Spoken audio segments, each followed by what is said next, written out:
Hello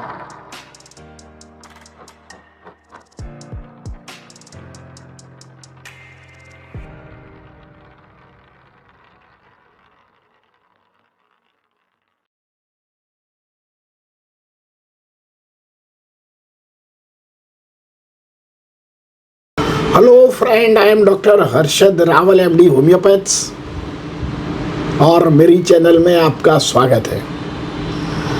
मित्रों, कई बार हमारे पास पेशेंट आते हैं और ऐसे कंप्लेन करते हैं कि सर बहुत खांसी चलती है पर कफ छूटा नहीं पड़ता है, ये गले में कुछ कफ आ जाता है पर बाहर नहीं निकलता है। तो ये गले में चौटा हुआ कफ है जिसको ड्राई कफ बोलते हैं या एलर्जिक कफ बोलते हैं। तो इसका क्या साइन एंड सिम्टम्स है, क्या कॉज है, इसके लिए कौन सी होम्योपैथिक मेडिसिन है और क्या आप होम मेडिसिन ले सकते हैं। मित्रों, कई बार हमने ओल्ड उम्र का व्यक्ति को देखा होगा कि उसको सांस लेने में तकलीफ हो जाती है और इतना खांसी चलता है कि दर्दी को आँख में से पानी निकल जाता है, छाती में दुखने लग जाता है। पर थोड़ा कफ निकले तो उसको सांस में भी राहत आती है और खांसी में भी राहत आती है। और ऐसी कंडीशन में दर्दी को बहुत सारे एंटीबायोटिक लेना पड़ता है या कोई ब्रोंकियोडायलेटर जैसी दवा लेते हैं, तभी दर्दी को आराम होता है और फिर से चालू हो जाता है। तो सर्दी खांसी का ये सामान्य रोग भी है, हमारे लिए मिटना मुश्किल हो जाता है।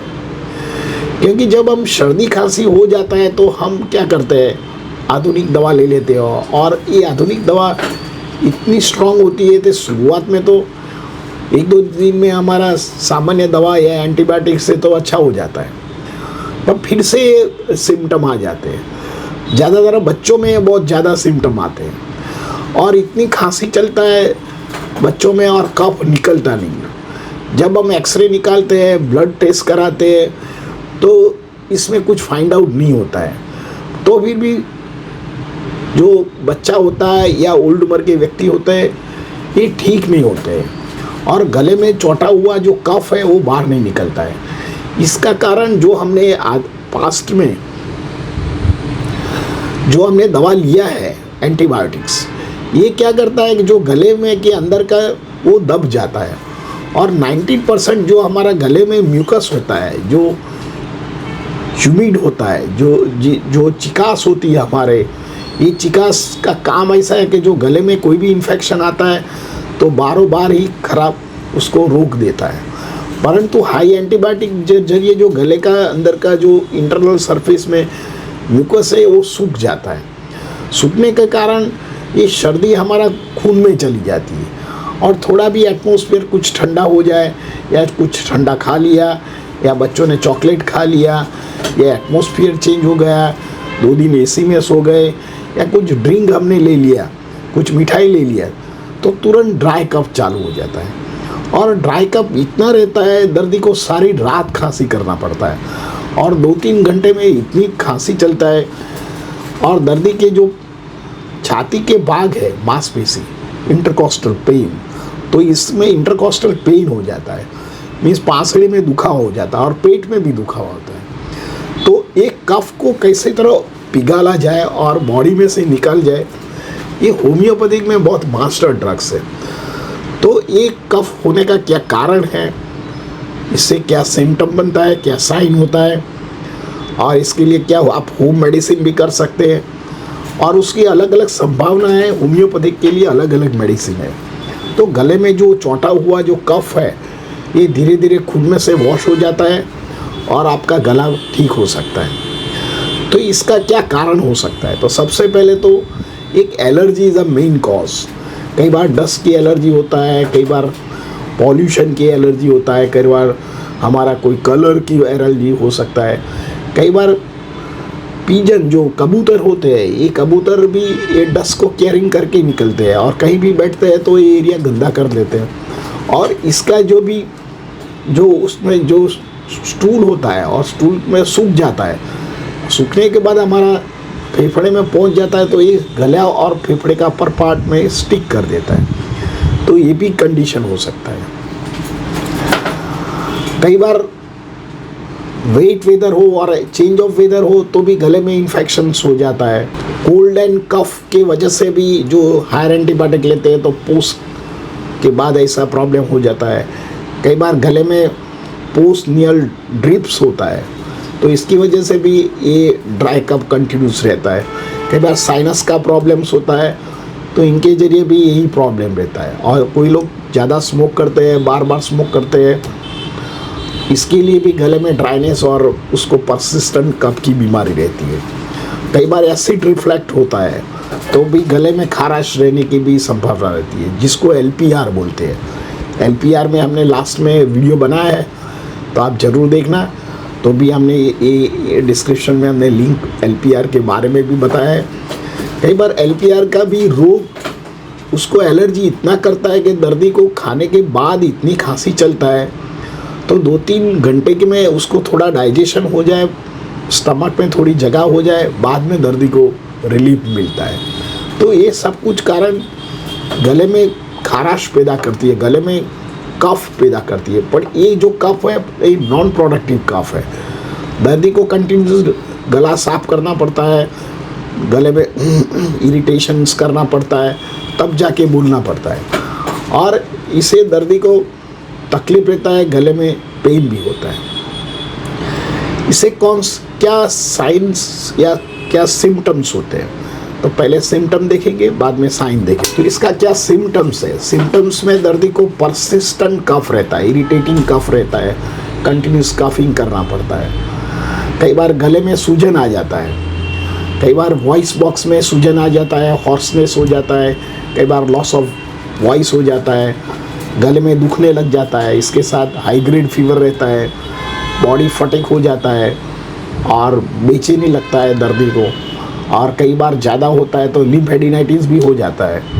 और ऐसे परसिस्टेंट कफ वाले के साथ कोई ट्यूबरकुलोसिस वाला व्यक्ति हो जाए तो उसको भी क्रॉस इन्फेक्शन होने का, हेल्दी पर्सन को भी होने का चांस रहता है। अभी ऐसा माना गया है कि आप कहीं गार्डन में घूमने जाओ और कई बार आपको परसिस्टेंट कफ की शिकायत हो और कोई थूका हुआ और ट्यूबरकुलोसिस वाला पेशेंट, तो उसका जो जम्स आपके बॉडी में चले जाए तो आपको एक्यूट अपर रेस्पिरेटरी इन्फेक्शन या पल्मोनरी कॉक्स होने का भी संभावना रहता है। तो इससे जरिए भी आपको ये परसिस्टेंट या एलर्जी कफ रहता है। हमने आगे भी बताया कि आपको गैस्ट्रिक रिफ्लेक्ट हो और छाती में जलन होता है तो ये वायु ऊपर चढ़ता है।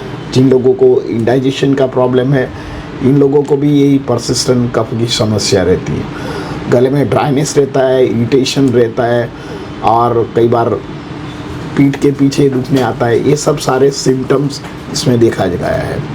साइन क्या होता है? तो दर्दी को जब खांसी करता है तो कोई पोस्ट नेजल ड्रॉप्स, कोई अंदर से सिर में से कोई आके गला का ड्रॉप्स गले में पड़ता है, ऐसा उसको फील होता है। गले में टॉन्सिलाइटिस हो जाता है। गले में बोथ द साइड आप देखो तो टॉन्सिल्स में कई बार राइट साइड टॉन्सिल्स होता है, लेफ्ट साइड टॉन्सिल्स होता है। गला रेड हो जाता है, बोलने में दिक्कत आता है। ये सब साइन इसमें से मालूम पड़ता है।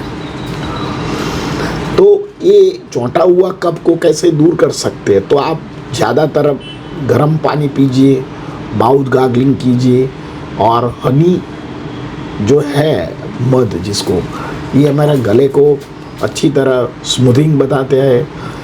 आप जिंजर ले सकते हैं, जिंजर का ड्राई पाउडर भी ले सकते हैं।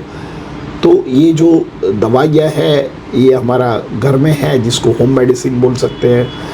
आप ग्रीन टी के साथ आप घी डाल के भी ले सकते हैं, हल्दी वाला दूध ले सकते हैं। और ये जो हमारा ओरल हाइजीन रखिए, थोड़ा मुंह है, गला है, उसको बार बार माउथ गार्गलिंग कीजिए, नमक डाल के गार्गलिंग कीजिए, दोबारा ब्रश कीजिए। और जो ठंडी मिठाइयाँ है, चॉकलेट है, संतरा, द्राक्ष, केला है, ठंडा पीना है और कुछ फ्रीजिंग कोई वस्तु है उसको अवॉइड कीजिए। थोड़ा रेगुलर एक्सरसाइज कीजिए तो ये आपको धीरे धीरे बॉडी को बढ़ेगा, इम्यूनिटी बढ़ेगा और जो हमारे जो ऑर्गन वीक पड़ गए हैं उसको रिस्टोर करते हैं। तो आप ज़रूर ये सब कुछ कीजिए, साथ में रेस्ट कीजिए। बहुत एसी का उपयोग करते हैं तो खुली हवा में चलिए, ये सब कुछ आपको बॉडी को एनहेंस करेगा। साथ में आप योगा कीजिए, प्राणायाम कीजिए, रेगुलर वॉक कीजिए और हेल्दी खाना खाइए। देखो, ये हमारा शरीर का इम्यूनिटी का सवाल है। जितना आप हेल्दी खाना खाओगे इतना आप हेल्दी बनोगे। तो ये सर्दी है, ये सबसे पहला हमारा इम्यूनिटी तोड़ने का काम करेगा। हमारा लाइफस्टाइल चेंज होएगा, खान पान अच्छा होएगा और आप अच्छी तरह रेगुलर एक्सरसाइज करोगे तो ये आपका जो बॉडी इम्यून्स करेगा तो ऐसे सामान्य वायरस से या फ्लू का वायरस अटैक नहीं करेगा। होम्योपैथिक में 3 पॉसिबिलिटी है। कई बार दर्दी को इरिटेटिंग कफ रहता है और गले में सूजन रहती है और बार बार कफिंग के साथ गला साफ करना पड़ता है, तो इसमें होम्योपैथिक में सबसे पहले है drosera, second thing rumex and third is causticum. ये जो दवा आप लेते हैं अल्टरनेट टाइम्स, तो ये जो गले में जो कफ है वो धीरे धीरे डिज़ोल्व हो जाता है और कफ पिघलने लगता है और ये पिघला हुआ कफ है धीरे धीरे हमारा यूरिन स्टूल वाटे गर्मी निकल जाती है और दर्दी हेल्दी हो जाता है। कई बार प्रोडक्टिव कफ होता है, दर्दी को शुरुआत में ड्राई कफ रहता है, बार बार खांसी करना पड़ता है और इतनी खांसी चलता है, थोड़ा लिंटस निकले, कफ निकले तो दर्दी को अच्छा रहता है। ऐसी कंडीशन में आप काली बीज है, काली बाइक्रोम इसको बोलते हैं, काली कार्ब ले सकते हैं, पल्सिटिला एंड ब्राविनिया का उपयोग कर सकते हैं। तीसरी बार प्रोडक्शन कफ होता है, कफ निकलता है, दर्दी को वाइट कलर का कफ निकलता है, तो ऐसी कंडीशन में और फीवर रहता है, तो ऐसी कंडीशन में एंटीमुकुडम, नेट्रम्यूर एंड पल्सिटिला का उपयोग कर सकते हैं मित्रों। तो ये जो दवा है ये 30 पोटेंसी में आपको उपयोग करने का है, रेगुलर वॉक करने का है, माउथ का जो हाइजीन मेजर है उसको माउथ गार्गलिंग बराबर करने का है, तो माउथ गार्गलिंग कीजिए, 2 बार ब्रश कीजिए, जो हमने बताया है ठंडा जो चीज़ को परहेज रखिए, रेगुलर एक्सरसाइज करोगे तो जो गले में आपको बार बार जो चौंटा हुआ कफ है वो पिघलता नहीं है, ये नॉर्मल हो जाएगा और आप सर्दी, खांसी, फ्लू और कफ से बच सकते हैं। मित्रों, मेरा ये वीडियो आपको कैसा लगा? अच्छा लगता है तो लाइक कर दीजिए, शेयर कर दीजिए। धन्यवाद। Thank you very much.